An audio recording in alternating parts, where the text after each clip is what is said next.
Croton oil peel is probably the most powerful skin rejuvenation tool that we have. It's been around since the turn of the century, meaning last century. In the 1920s, it was a secret Hollywood method of getting rejuvenation of the skin. Through the years, it's evolved, and since around 1980, it's been codified in a way that has eliminated the risks of the old method and provides us now with a very controlled process to get very nice results of all types of skin. It can go from a very deep peel for patients that have had cigarette smoking lines and deep sun exposure to light, refreshing peels that can improve pigment. It can tighten eyelid skin without blepharoplasty. It's really a miraculous procedure. It can only be done, or should only be done, by experienced surgeons who have some background in this, since it can be a little intimidating for the new surgeon. I trained with that in the 80s, and we've had continued evolution in the process, so that now it's been perfected to a way that it's avoided some of the downsides of the previous original Croton oil peel. In fact, it was called a phenol peel back in the 60s, 70s, and 80s, and Dr. Heder reinvented the process and stabilized the method so that we can get much better results without the other old-fashioned risks. The process of a Croton oil peel involves several stages.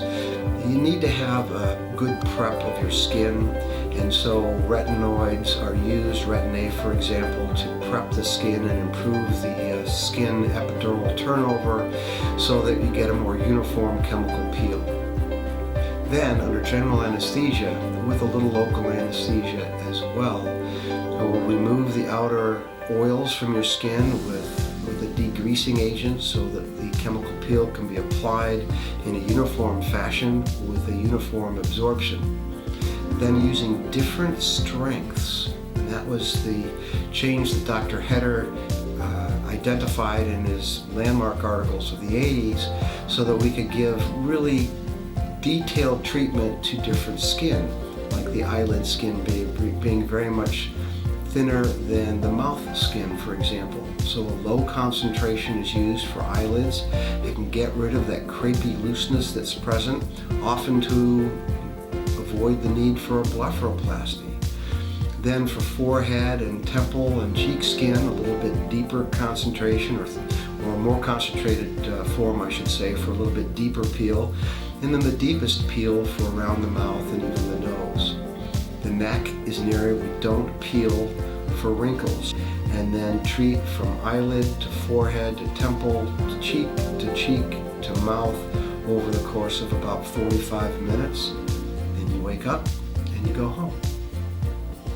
The aftercare of healing involves keeping your skin moist using an antibiotic ointment. We don't want any patients to pick at their skin or peel away crusts. We want it to peel naturally and to not dry out. So some fairly intensive aftercare is important for the final result, which is revealed between 5 and 10 days. It really is, as I said earlier, is quite transformative. Another common question is, why not use lasers instead of using a Croton oil peel? Lasers are heat energy delivered through light, and they're focused into spots, sometimes square, sometimes circular, depending on the device. Well, down the road, after complete healing, and some years later, those spots can show up as an irregular pattern on the skin. With a Croton oil peel, it's uniform. You don't have those spots that are left over by laser treatments. So that's why the Croton oil peel in my hands is my preferred way of treating this. I abandoned lasers back in the 90s because of those problems I just mentioned. And you don't see that with a Croton oil peel. The advantages then of a uniform treatment is that it goes from this very superficial down to the mid-dermis, so that it can get rid of pigment spots, pre-cancers, irregularities of the skin. It gets rid of fine lines around the eyes, and since it can go deeper into the mid dermis, it can get rid of the deep lines, especially noted around the mouth. That's why it's such a great tool for those with experience.